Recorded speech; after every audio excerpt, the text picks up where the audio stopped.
আমরা আজকে একটি গুরুত্বপূর্ণ হাদিস জানবো, যা আমাদের মুসলমানদের মধ্যে অনেকে আমরা জানি না, জানার জন্য আমরা চেষ্টাও করি না। কিন্তু অথচ আমাদের নবীজি হুজুর পাক সাল্লাল্লাহু আলাইহি ওয়াসাল্লাম সাহাবীদেরকে উদ্দেশ্য করে বলেন, তোমরা একে অপর মুসলমান ভাইদের হকের আদায়ের প্রতি লক্ষ্য রাখো এবং গুরুত্ব দাও। তো আমরা আজকে এক মুসলমান অপর মুসলমানের প্রতি কয়টি হক রয়েছে এবং কতটুকু গুরুত্বপূর্ণ তা ইনশাআল্লাহ আমরা জানার চেষ্টা করব।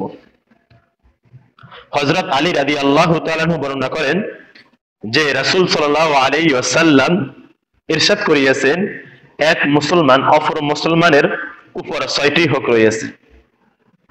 যখন সাক্ষাৎ হয় তখন তাহাকে সালাম করিবে, 1 নম্বর। যখন দাওয়াত দেয় তখন তাহার দাওয়াত কবুল করিবে, 2 নম্বর।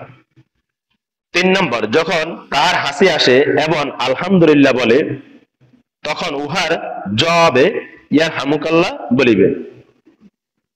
যখন অসুস্থ হয় তখন তাকে দেখতে যাইবে, 4 নম্বর। 5 নম্বর, যখন মৃত্যুবরণ করে তখন তাহার জানাজার সহিত যাইবে এবং তাহার উপর পছন্দ করিবে যাহা নিজের জন্য পছন্দ করে। হযরত আবু হুরায়রা রাদিয়াল্লাহু তাআলা আনহু হতে বর্ণিত আছে যে আমি রাসূল সাল্লাল্লাহু আলাইহি ওয়াসাল্লাম কে ইরশাদ করতে শুনিয়াছি, এক মুসলমান অপর মুসলমানের উপর 5টি হক রয়েছে।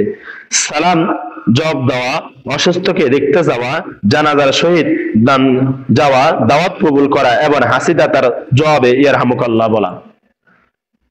আমি সংক্ষিপ্ত আকারে আবার এই 5টি হকের কথা বলতেছি।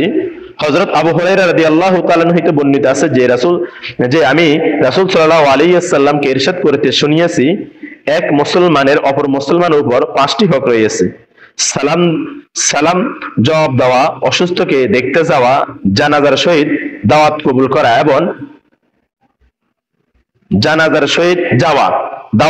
করা এবং হাসি দাতার জবাবে ইয়ারহামুকাল্লাহ বলা। আমাদের মধ্যে এই 5টি হকের মধ্যে আমাদের একটা ভুল ভ্রান্তি থাকে, সেটা হচ্ছে গিয়া আমাদের মুসলমানদের মধ্যে, যেমন আমাদেরকে কেউ যদি সালাম দেয় আসসালামু আলাইকুম ওয়া রাহমাতুল্লাহ, তখন আমরা চুপ থাকি, কিন্তু না, আমরা বলবো ওয়া আলাইকুমুস সালাম ওয়া রাহমাতুল্লাহি ওয়া বারাকাতুহু।